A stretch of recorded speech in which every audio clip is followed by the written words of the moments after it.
Salut à tous, merci d'être là et de regarder ma vidéo. Si vous appréciez, n'oubliez pas de cliquer sur le bouton d'abonnement et d'activer la cloche pour être notifié à chaque nouvelle vidéo, et bien sûr n'hésitez pas à lâcher votre petit pouce bleu si vous aimez ce contenu, ça m'encourage énormément. Maintenant, installez-vous confortablement et profitez au maximum de cette vidéo, bon visionnage. Bukayo Saka a remporté le titre de EPFA Young Player of the Year 2023, l'international anglais a devancé Erling Haaland de Manchester City après une campagne exceptionnelle pour les Gunners. Saka a également battu son coéquipier d'Arsenal Gabriel Martinelli, Jacob Ramsey d'Aston Villa, Moise Caicedo et Evan Ferguson pour le prix. Selon le quotidien sportif Marca, Jordi Alba aurait informé le sélectionneur Luis de la Fuente de son choix de quitter la sélection nationale espagnole. Il va mettre fin à une belle aventure avec 93 rencontres disputées pour un total de 10 buts et 21 passes décisives.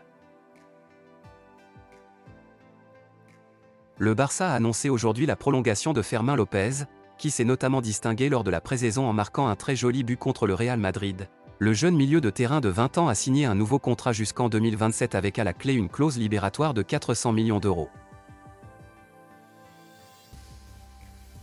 9 mois après s'être retiré de la Coupe du Monde suite à une dispute avec son sélectionneur, le nouveau gardien de Manchester United André Onana a été rappelé en sélection camerounaise pour disputer un match de qualification à la prochaine Coupe d'Afrique des Nations face au Burundi, le 12 septembre prochain. À la recherche d'un nouveau défi lors du mercato estival, Benjamin Pavard va s'engager avec l'Inter Milan, annoncé par le journaliste Fabrizio Romano et confirmé par RMC Sport. Le Bayern Munich a accepté la dernière offre du club lombard ce mardi. Le montant du transfert du défenseur français est de 30 millions d'euros auxquels pourront s'ajouter d'éventuels bonus à hauteur de 2 millions d'euros. Le FC Barcelone serait sur le point d'officialiser une nouvelle recrue en provenance du Brésil. Selon les informations de Sport, il s'agirait d'un jeune attaquant de 19 ans, Peterson Nové, qui évolue actuellement au club de Flamengo, et le transfert se ferait sous la forme d'un prêt avec option d'achat fixée entre 3 et 4 millions d'euros. Les conflits entre le PSG et Kylian Mbappé ont définitivement cessé. Le club parisien reste calme sur la situation de Kylian Mbappé.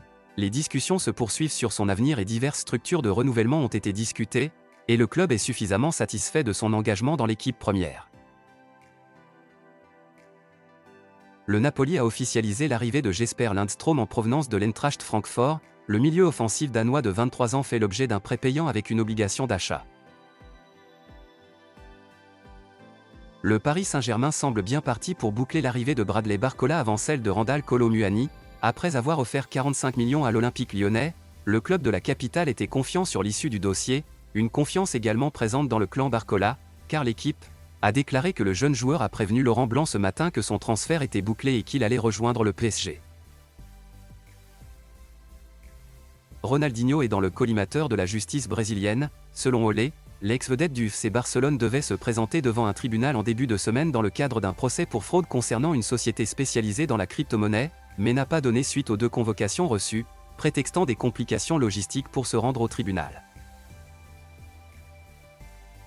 Les choses ont bougé ces dernières heures autour de Verratti, avec notamment le club qatari d'Al Arabi, et la Gazzetta dello Sport a même déclaré qu'un club européen pourrait tenter sa chance pour l'Italien, qui garderait une certaine cote sur le vieux continent.